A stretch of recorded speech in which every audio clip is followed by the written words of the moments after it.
Good day, everyone, and thank you for joining us on the Business Report. I'm Denise Williams, your guide through the latest happening in the world of business.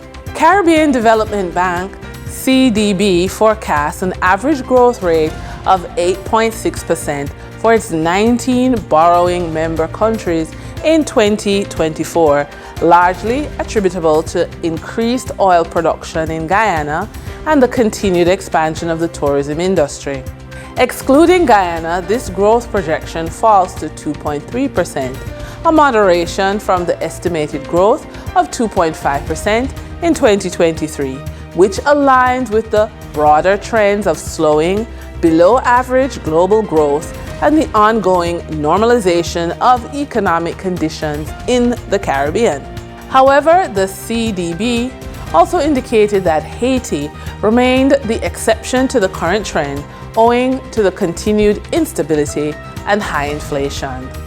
The CDB Economics Director also projected that the positive trajectory for 18 of the bank's 19 clients is anticipated to continue in 2024.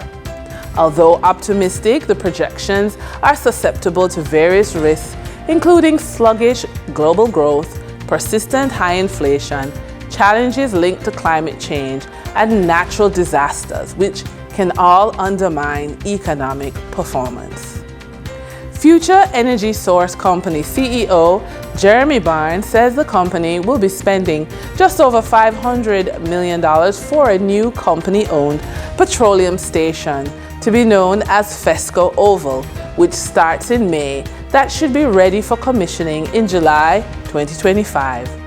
This new multi-purpose facility will push the petroleum marketing company's network to 22 locations. The 1.2-acre property that will become the FESCO station's home lies in the middle of the Spanish Town Road industrial estate and along a 3-mile stretch that also features a rival Total Energies gas station. In addition to the usual petroleum products, the location will include a drive-through quick service restaurant, an LPG supply depot, and a convenience store. Additionally, there will be a fully lit 6-a-side football field and a fully equipped homework center with free Wi-Fi to be built as part of a program of social support for the nearby Waterhouse community.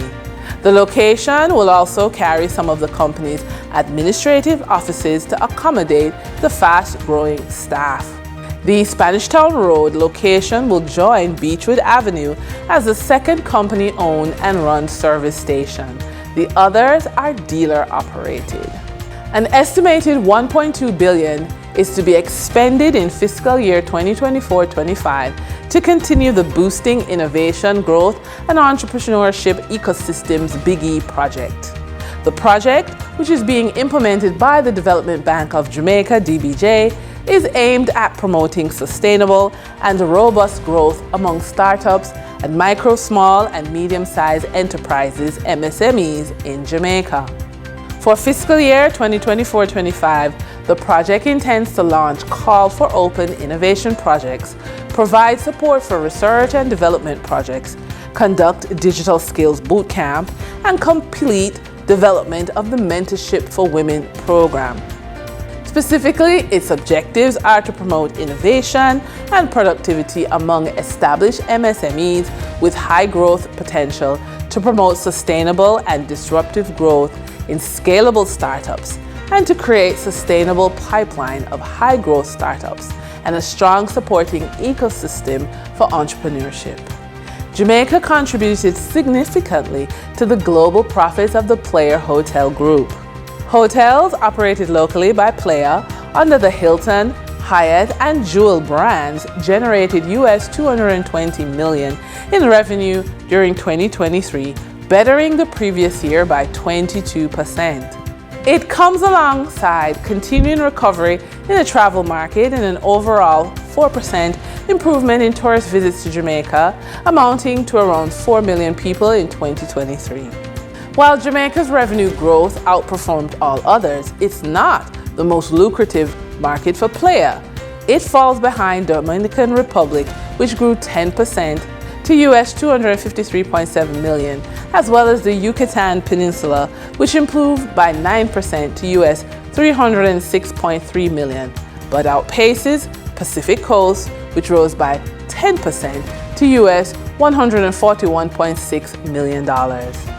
The local hotels account for 1,428 of the 7,095 rooms operated by the group.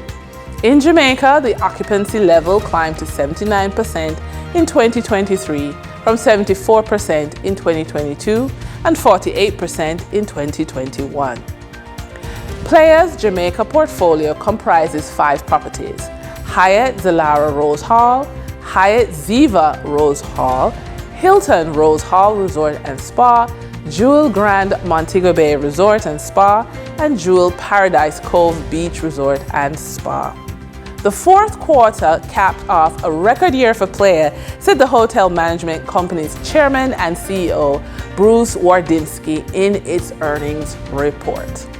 During trading on February 28, 2024, the top 3 advancing stocks covered the technology, entertainment, and insurance sectors on the Jamaica Stock Exchange.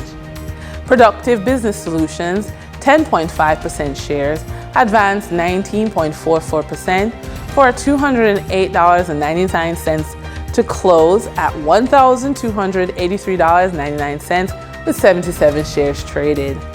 Iron Rock Insurance Company Limited shares advanced 17.21% for a 37-cent increase to close at $2.52 with 2 shares traded.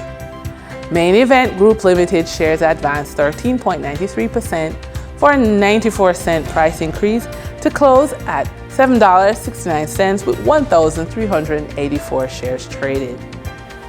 On the declining stocks that traders experienced on February 28, 2024, the top 3 losers covered the technology, finance, and energy sector on the stock exchange.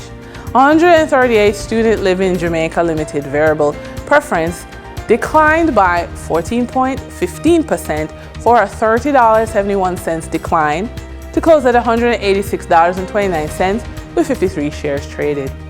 AMG Packaging and Paper Company Limited declined by 11.89% for a 39-cent drop to close at $2.89 with 30,992 shares traded. Jamaica Stock Exchange Limited declined by 8.8% for an 89-cent decline to close at $9.13 with 53,086 shares traded. Trading activity on the first-tier market of the Trinidad and Tobago stock market for February 28, 2024 registered a volume of 75,523 shares crossing the floor of the exchange valued at TT $1,558,529.40. JMMB Group was the volume leader with 27,480 shares changing hands for a value of TT $38,567.20, followed by Massey Holdings Limited with a volume of 15,777 shares being traded for TT $68,227.06. Moving from the money moves of investors and executives, we turn to the Forex market. On February 28, 2024, the Bank of Jamaica reported that US $30.1 million was bought from Forex traders, while US $17 million was sold to Forex traders. Buying directly from the Bank of Jamaica, foreign currency traders sold the US dollar for $157.05 and bought the US dollar for $155.12. The difference between the buy and sell rate was $1.93, which represents a profit for Forex traders for every US dollar traded.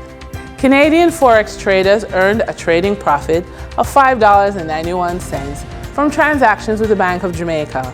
The Canadian dollar was sold for $118.56 and bought for $112.65. For traders looking at the British pound, they pocketed a profit of $5.77, selling it for $220 and buying it for $194.43. For your credit repair tip of the day, just like you check your report card to see how you're doing in school, grown-ups check their credit report to see how they're doing with money. Make sure everything on your money report is correct. If you see any mistakes, let someone know so they can fix them. And with that, we wrap up today's business report. I'm Denise Williams. Appreciate your company. Stay well informed, stay ahead of the curve. Until our next update,